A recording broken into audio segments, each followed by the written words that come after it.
तर आज आमच्या बाबांनी खत टाकायला म्हणून आम्हाला शेताकडे नेलं आणि एका ट्रॉलीचं खत टाकायचं आहे सांगून जवळपास 3 ट्रॉलीचं खत टाकून घेऊन आमच्यावर मला मोठा स्कॅम केला. तर नमस्कार मंडळी, तुमच्या सगळ्यांचं स्वागत आहे आपल्या नवीन एका व्लॉग मध्ये. आणि आता तुम्हाला तर माहितीच आहे 2 दिवसापूर्वी आपण गावाला आलोय आणि आज आपण टाकणार आहे खत. आणि हे खत पकडायला माझ्यासोबत आमच्या घरातली पण आलेली बरं का. कोण खत भरून देत होतं तर कोण टाकायला जातो आणि त्यात मी कधी कधी भरायचो आणि कधी कधी टाकायला जायचो. आणि आता वेळ झाली माझ्या कलाकारी भावना दाखवण्याची. यामध्ये कलाकार नंबर 1 आपला चैतन्य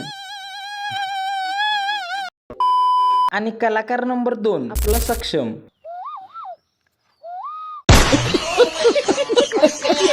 बघता बघता आपलं इथलं सगळं खत टाकून झालं. मग आपलं सगळं सैनिक घेऊन आलो आपल्या दुसऱ्या आणि इथलं खत पगळायला मम्मी त्यांची वेगळी टीम होती आणि आमच्या तिघांची वेगळी टीम. आणि यामध्ये प्रत्येक टीम कडे एक एक ट्रॉलीचं खत होतं बरं का. आणि आमची टीम खत टाकायला सुट्टी देत नव्हती. शेतातलं कामावरून आम्हाला जायचं होतं क्रिकेट खेळायला आणि तब्बल 45 मिनिटात आम्ही एका ट्रॉलीचं खत टाकून संपवलं. हेन्स प्रूव्ड की पोरांना खेळायचं असेल तर पोरं काही पण करू शकतात. आता तुम्ही लागलेच फॉलो करून घ्या, कारण इथून पुढचे ब्लॉग असेच दणक्यातले असणार आहेत.